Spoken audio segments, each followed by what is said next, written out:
eu sou Amanda de Alcântara, apresentadora do programa Mais Vida e Comportamento. E hoje, como convidado especial, o advogado e professor Avelino Júnior. Ele que atua, é pesquisador, é advogado, é também professor, ele atua em Taubaté, na área de violência, não somente o assunto que nós vamos abordar hoje, que é sobre abuso sexual em mulheres ou em homens, mas ele é pesquisador também de assuntos ligados a todo tipo de violência. Então, hoje eu tenho o prazer de receber aqui no programa, nos estúdios da Rádio JSV, o professor e advogado Avelino. Avelino, muito obrigada. Muito obrigada por você se dispor a vir aqui conversar um pouquinho comigo sobre isso. Vemos aí na mídia, né, notícias em cima de notícias de feminicídios, que não necessariamente está ligado a algum estupro, né, mas ali é uma violência.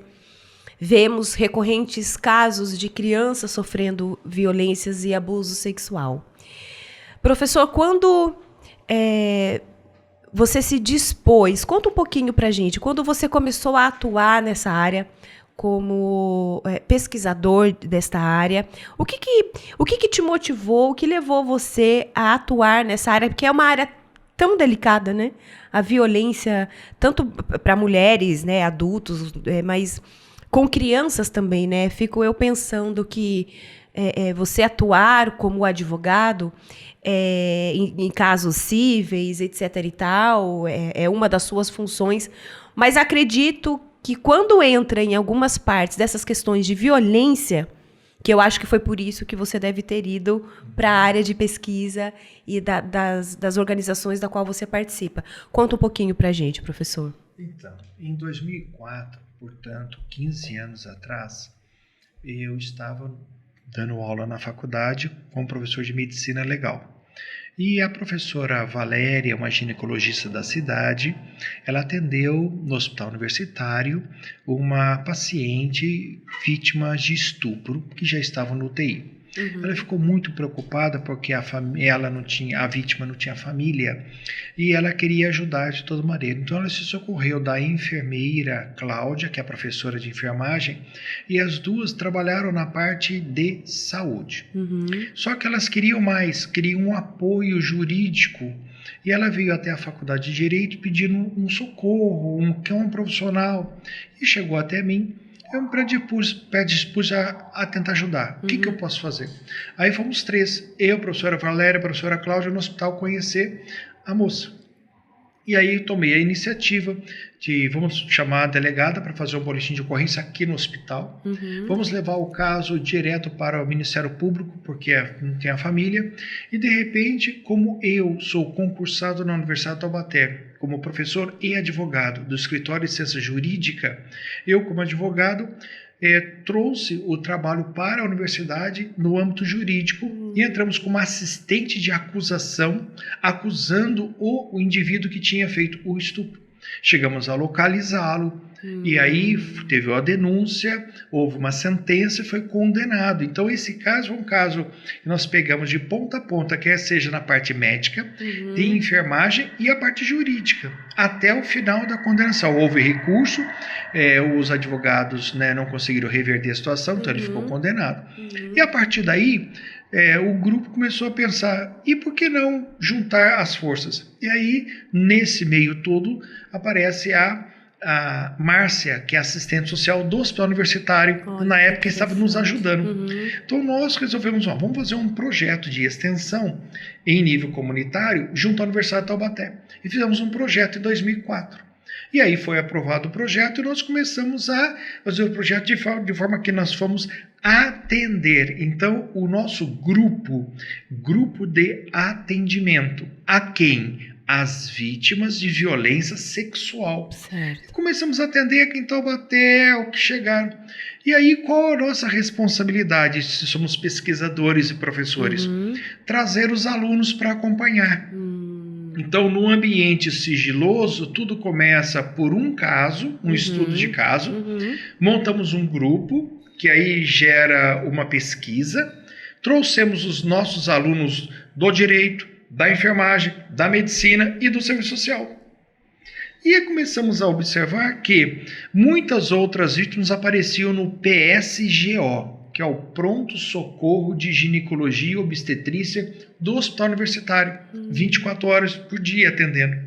E aí chegavam as estupradas, violentadas pelo PSGO, e os médicos, já sabendo que o grupo já estava se formando, e aí, o que vocês vão fazer? E aí nós começamos a estudar modalidades, quais os meios. E o primeiro foi curso de capacitação para médicos, enfermeiros, maqueiros, como acolher a vítima na entrada do hospital.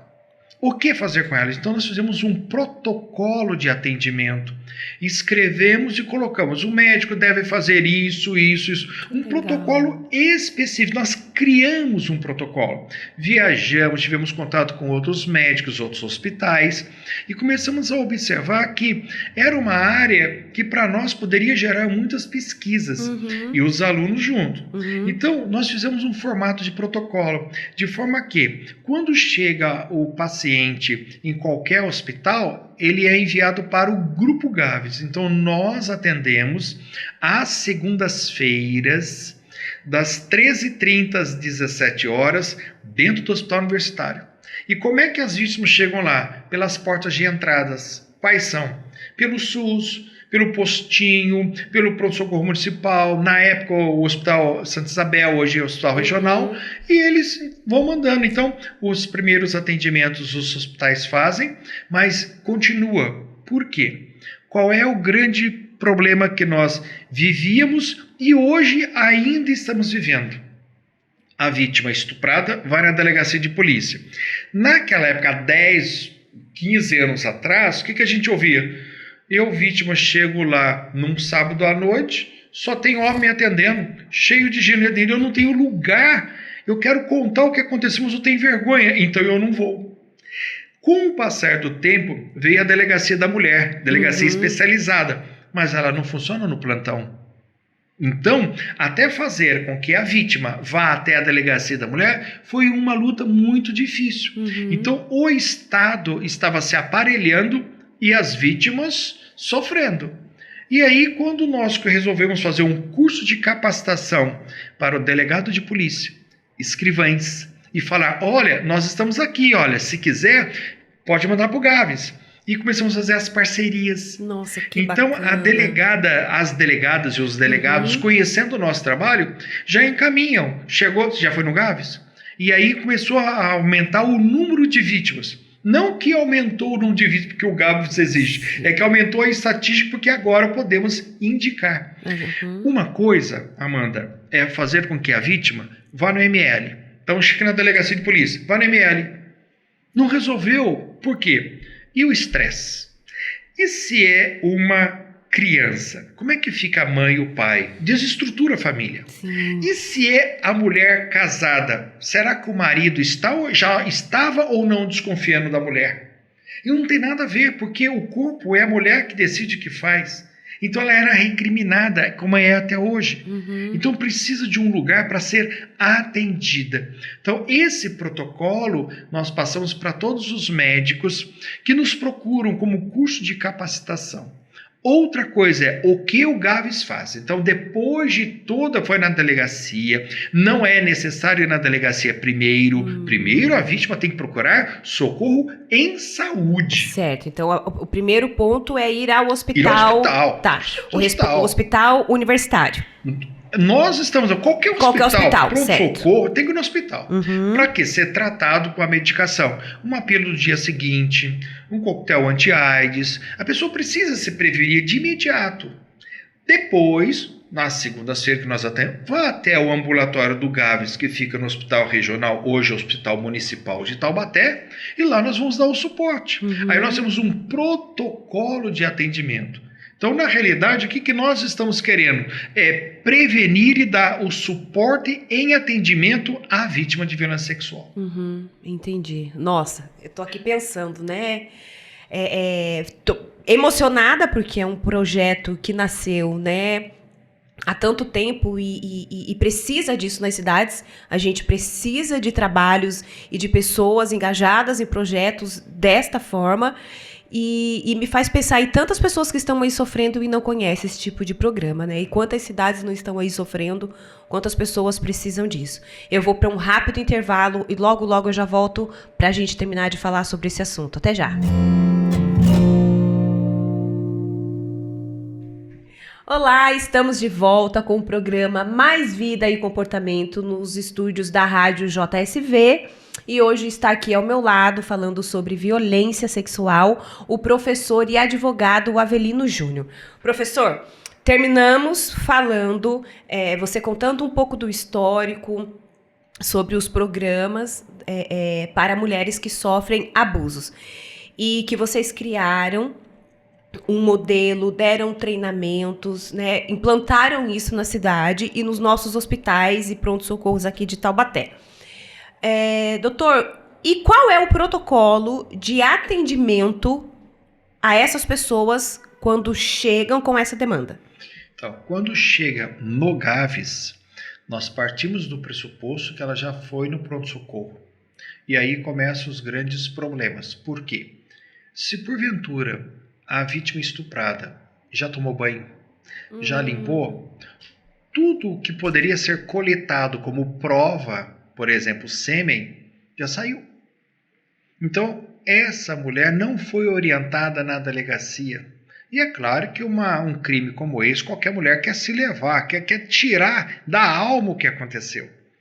Só que quando chega para nós temos um protocolo simples, que é, primeiro, vamos colher sangue para fazer um exame, para ver se a pessoa está ou não, teve ou não contato com alguma bactéria ou vírus. Já sai tomando coquetel anti-AIDS.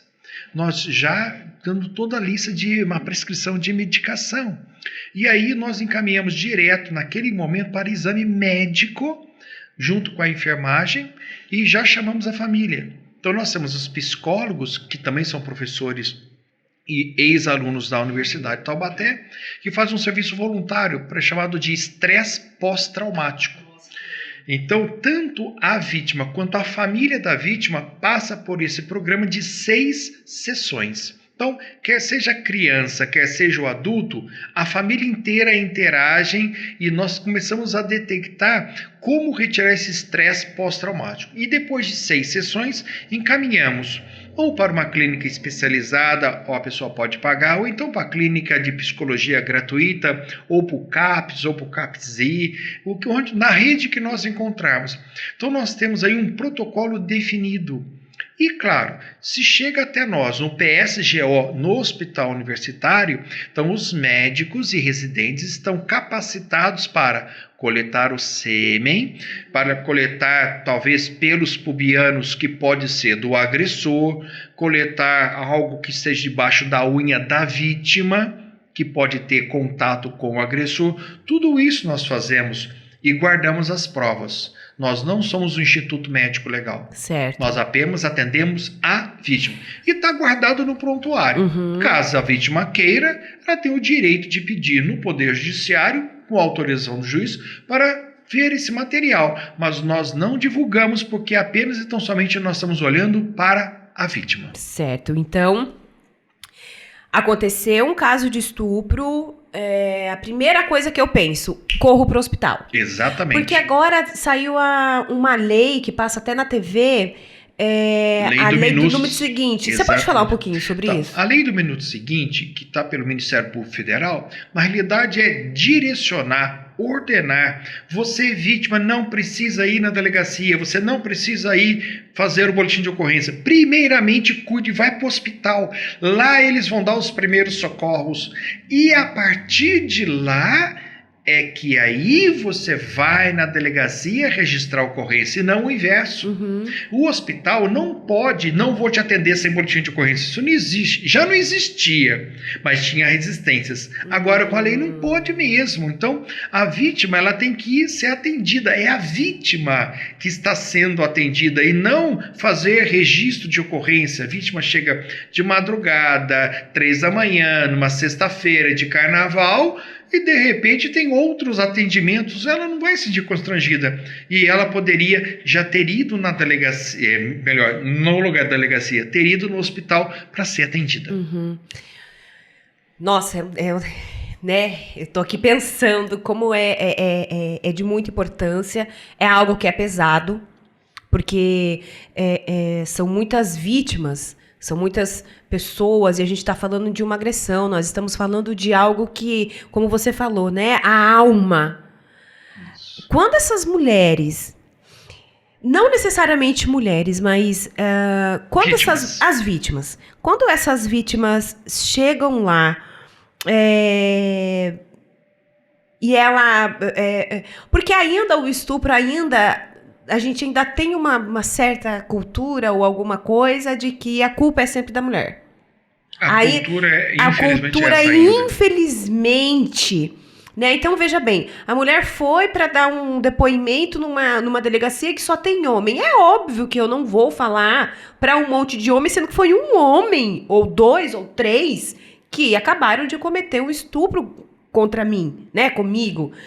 E vai ser constrangedor, porque, querendo ou não, acho que isso você pode me dizer melhor por conta do seu campo de pesquisa, a impressão que eu tenho é que a mulher também se sente constrangida de ter os olhares acusadores. Sim, e até mesmo por outras mulheres de órgãos públicos que atendem, não só por causa de ser homem. Tem outro lado também. Você vai num órgão público e pode ser atendido por uma mulher... E mesmo assim, esse olhar da mulher é um olhar como, o que você estava fazendo lá? Por que você fez? Esse olhar também já deprime a pessoa não quer mais falar. Sim. Por isso que é importante que a vítima procure o hospital, cuidar da saúde. Depois, no dia seguinte, procurar uma delegacia da mulher especializada, que aí ela tem condições de falar. Então, essa vontade de chamar a polícia, sim, a polícia é importante, a polícia ostensiva, a polícia militar é muito importante, mas a vítima vai direto para o hospital. Depois, sim, ela vai na delegacia especializada da mulher para registrar a ocorrência, pedir uma medida protetiva, tentar ver que lugar que estava, se é parente, se não é parente, auxiliando na investigação. Entendi. Bom, e quando é criança?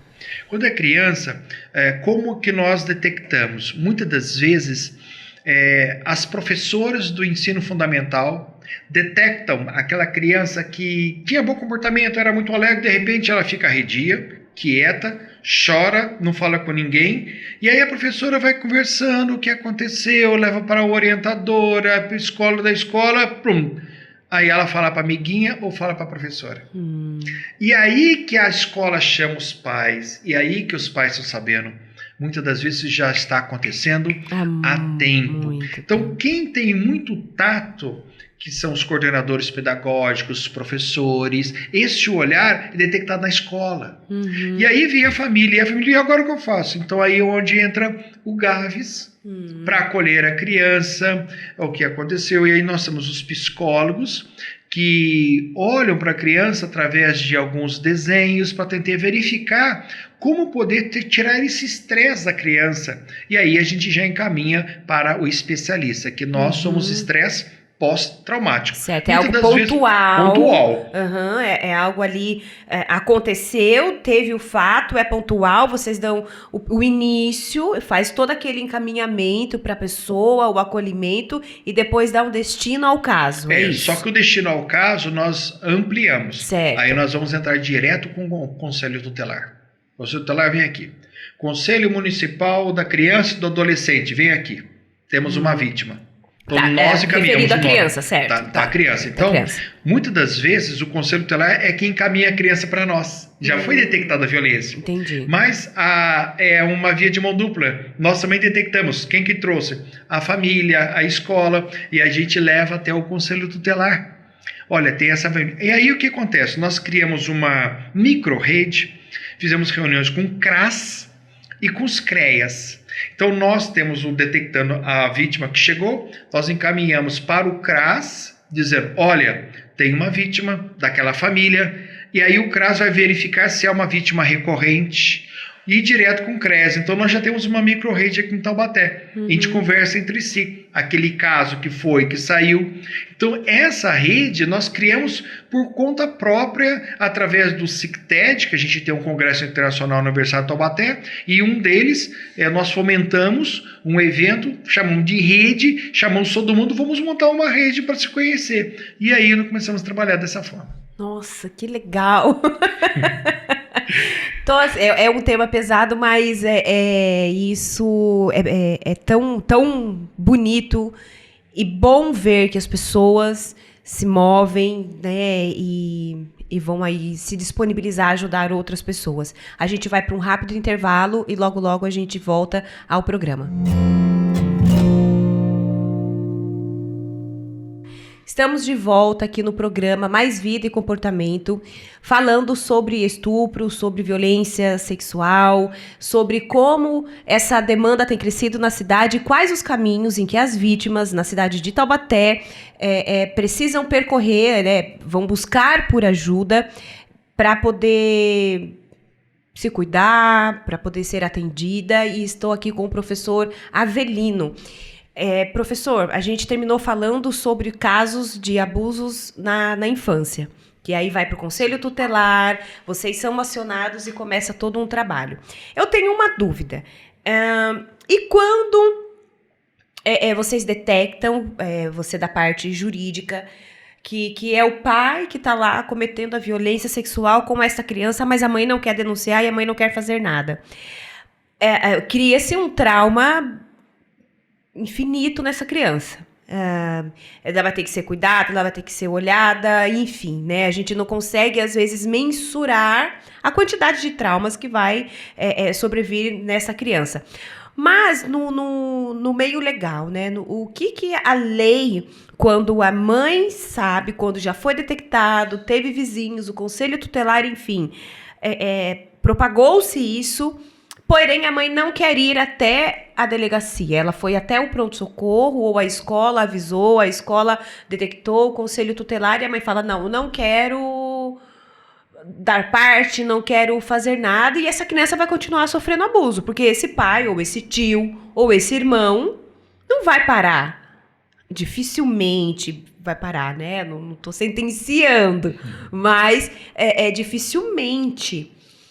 Como que a lei, né, você que está nessa área, como que a lei atua nesses... Aí não é uma questão de lei, é uma questão muito simples. Quando nós, profissionais, detectamos uma violência contra qualquer pessoa, principalmente contra o menor, nós temos o dever legal, moral e ético de denunciar. Então nós, no caso, nós temos um prontuário e a vigilância sanitária epidemiológica precisa saber, epidemiológica no caso das doenças infecto-contagiosas e também a violência sanitária para entender que é uma vítima. Então nós temos uma estatística, nós somos obrigados, o GAVES, ele vai notificar a vigilância de que há uma vítima sexual.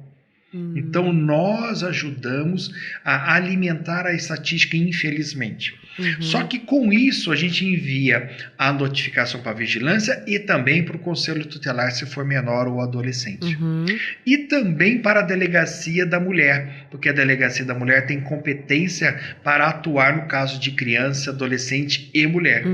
E, ao mesmo tempo, para o Ministério Público da Infância e Juventude, que detectando essa situação, poderá imediatamente pedir para retirar a criança do lar. Que pode também, inclusive, entrar em contato com o juízo da vara da família para gerir quem é que vai ficar com a guarda dessa criança. Certo. Um parente próximo ou não tem parente, uma outra pessoa. Então, nós também fazemos isso de maneira muito sigilosa, mas o sigilo requer a ética do profissional. Então, nós notificamos a vigilância sanitária e todos os órgãos públicos que uma criança não pode continuar dessa forma. Certo. Professor, a demanda do estupro, eu sei que você não pode falar dos dados, mas tem sido maior com mulheres ou mais com criança? Hoje em dia, nós temos que estabelecer um olhar diferente para o estupro. É isso que eu ia te perguntar também. O que caracteriza o estupro? Nós, desde 1941, que é o nosso Código Penal, veio a ideia e a decisão dos legisladores de imputar estupro apenas à mulher e não ao homem. E, por consequência, pênis na vagina. Ponto, acabou. Entendi. Pênis no ânus da mulher não era estupro.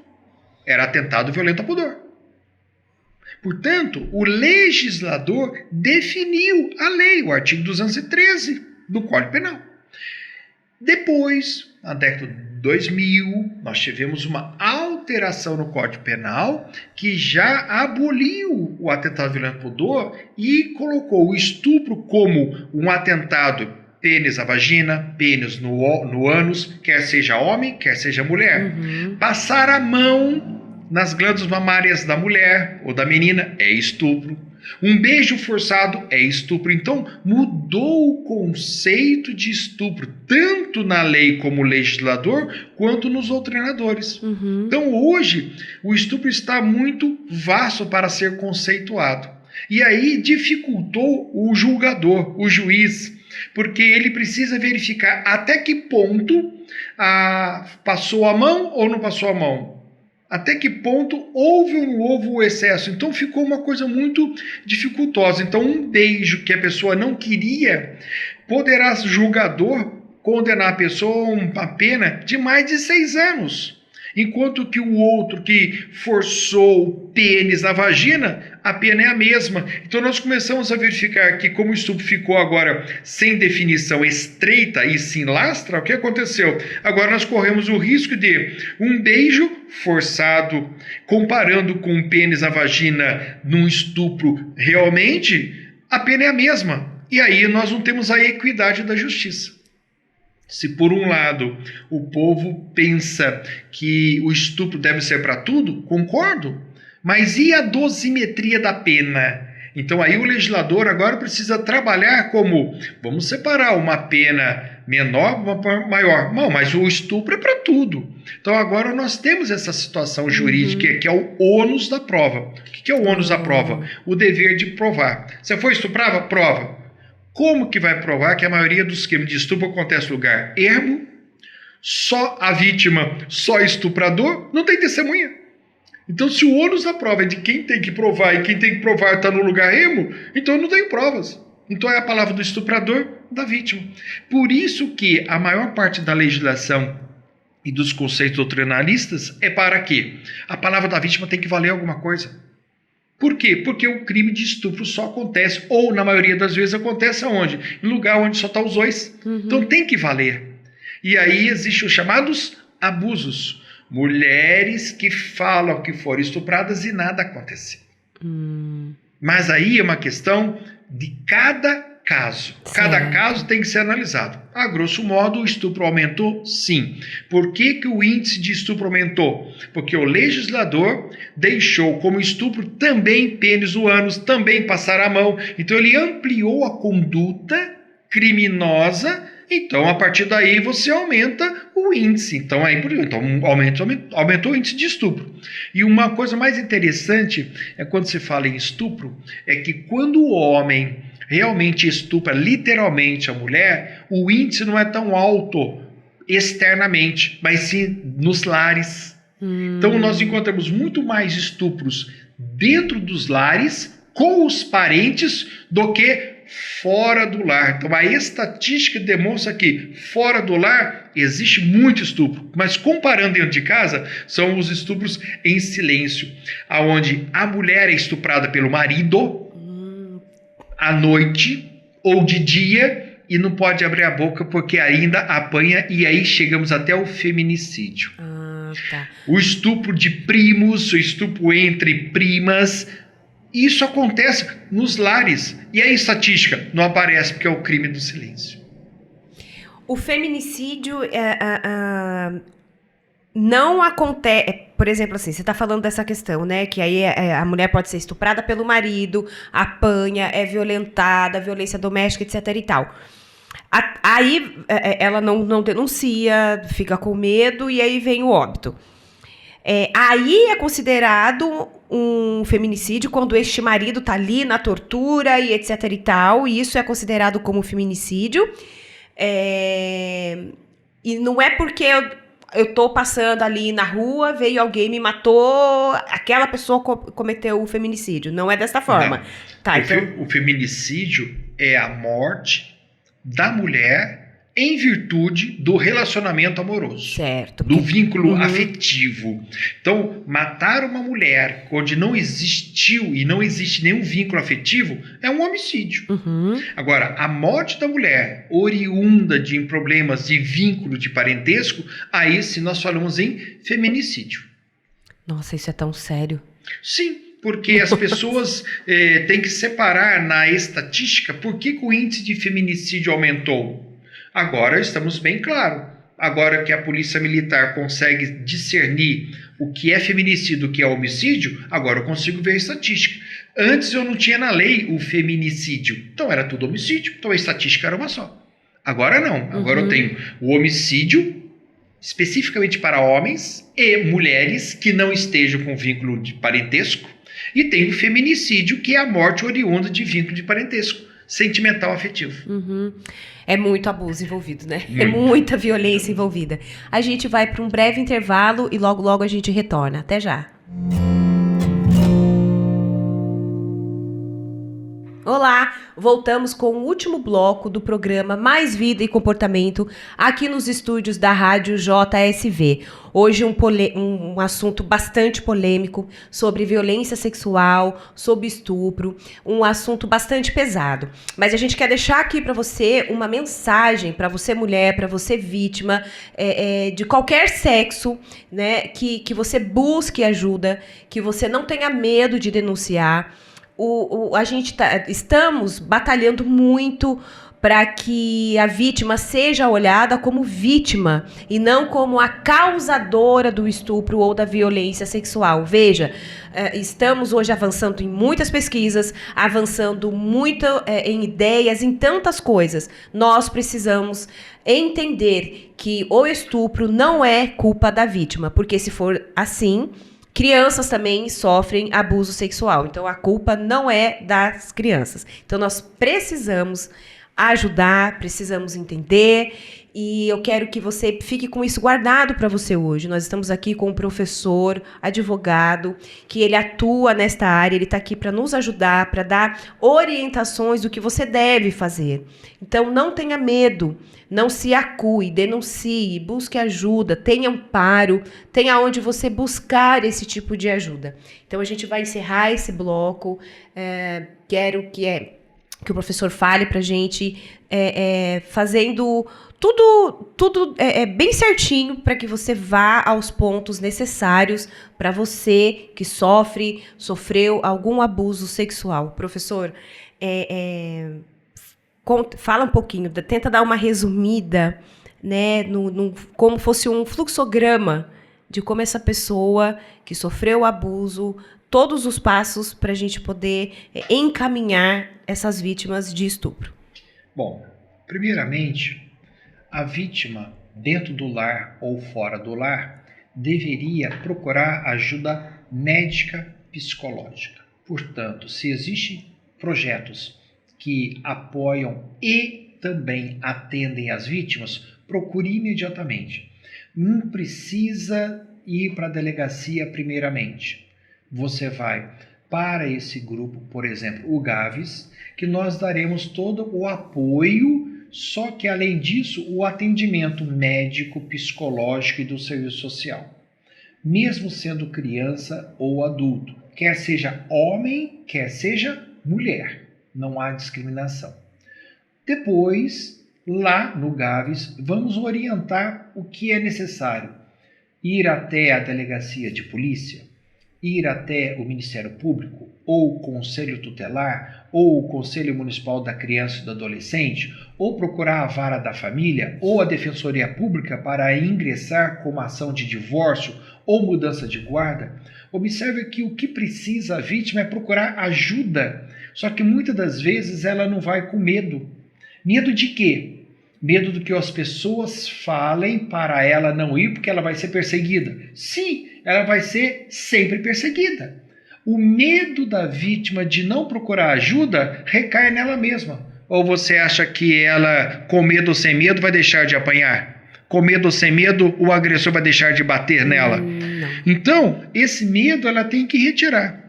O grande problema, Amanda, é quando as pessoas têm medo, então não procuram ajuda. Mas que ajuda ela vai procurar? Ajuda psicológica e ajuda em hospitais e médicos e profissionais especializados. Ela não precisa ir até a delegacia fazer um boletim de ocorrência, porque, infelizmente, o que a maioria das mulheres fazem? Vão à delegacia e fazem boletim de ocorrência, volta, mais um dia, 2 dias com ele pressionando ou não, ela volta e fala para a delegada: doutor, eu não quero mais, pode arquivar, viu? E isso virou uma rotina. Por isso que não existe mais na lei, mas nunca existiu mesmo, né, pelo aspecto formal jurídico, de pagamento de cesta básica para quem pratica violência doméstica. Por quê? Porque é muito simples. Então, lesiona a vítima, vai para casa, paga uma cesta básica e acabou? Não, não tem pagamento de cesta básica. Isso significa que, ao invés da mulher procurar a delegacia, ela procura uma ajuda médica, psicológica. Se, porventura, há necessidade de, mesmo com palavrões, muitas das vezes, a cicatriz na vítima mulher casada, ou com o namorado, ou com o noivo, ou companheiro, está na palavra. É o que o agressor fala, humilha perto das outras pessoas. A agressão, ela só vai na delegacia se bater em mim. Mas ela esquece que tem a violência moral, uma violência psicológica imediata, sempre. E para ela já vai falando que isso é normal. Não, não é normal, não. Nenhum pai, nenhuma mãe cria uma filha para ser humilhada pelo companheiro ou namorado. Isso não existe. Mas essa cultura enraizada nas pessoas do século passado ou retrasado, ela não pode mais chegar até nós. Nós temos que levar a ideia de não precisa brigar, não. Vá procurar o seu direito. Onde? Primeiro, a sua saúde. Depois, vai procurar o seu direito na justiça. Mas não ir na delegacia e depois voltar para a delegacia que não quero mais. E aonde a gente destaca isso? Primeiramente, a primeira humilhação, primeiro arranhão, primeiro beliscão é o momento exato de acabou o relacionamento. E não pense que se casar melhora, que só piora. Só piora. Portanto, o relacionamento do adolescente, ele tem que ser visto assim. Primeira maneira, ou primeiro momento em que o agressor, o namorado ou noivo, já começa a não desgrudar, a pressionar, aqueles ciúmes violentos, acabou o relacionamento. E aí que está o vínculo sentimental. A capacidade que a menina deveria ter de romper o relacionamento. E se ela não rompe, ela namora a adolescência inteira, noiva, chega até a casar, 2 anos depois, divorcia e perdeu toda a adolescência. Por quê? Não teve condições psicológicas de romper. E quem que deveria ajudar? Ela mesma. Os pais vendo, e vamos a um médico, vamos a um psicólogo, porque alguma coisa está acontecendo de errado. Isso vale para meninos, meninas, garotas e garotos. Do mesmo jeito. Esse vínculo sentimental de sobremaneira subordinar o outro a fazer o que eu quero, isso daí não pode mais. Controle, né? Não pode mais existir na face da Terra. E eu percebo, eu fiz até um programa, dei uma entrevista falando sobre isso, sobre relacionamentos abusivos, que eu tenho percebido muito na clínica das quais eu atuo, que é no âmbito das dependências, uso e abuso de drogas, é muito recorrente, professor, meninas de 14, 15 anos se relacionando já com garotos de 21, 22, 28. E aí elas são submetidas, né? Porque a gente entra também em outro âmbito, né? Que essa necessidade do olhar, essa necessidade do afeto, de ser pertencente, os lares hoje em dia que estão cada vez sendo mais separados, né? Divórcios demais, pais morando fora, esquecem que tem filhas, e essas meninas novas acabam se relacionando com homens, porque não é um garoto de 18, são homens de 27, 28 que estão querendo namorar com meninas de 14, 15. Eu não sei como é isso diante da lei, mas os danos psicológicos as quais eu frequentemente recebo é muito danoso, porque elas se submetem. Porque tem uma figura de um homem mais velho, uma figura de poder, uma figura que me dá o que eu preciso, então eu me submeto. Mas isso você está num extremo. Eu vou colocar um outro extremo. Um casal, já adolescentes, jovens, não usam drogas, são mesma idade, e fica 10 anos namorando, e um fica acuando o outro e sendo dominada, e um é subordinado durante todo esse tempo, e só que, onde está o excesso? Se eu olhar para o outro, eu já bato, já agride. Então, a agressão é a adolescência inteira. Então, a menina ou a adolescente já começa a ser subordinada e não está no extremo. Isso independe da classe social. Então, o que precisa ter o olhar? É a mulher olhar para frente, o seu futuro próspero de trabalhar. Que eu vejo que quando o adolescente começa a trabalhar, a independência financeira faz a diferença. Ela já começa a ser dona de si. E é aí que começam os conchavos e os atritos com outros adolescentes e homens.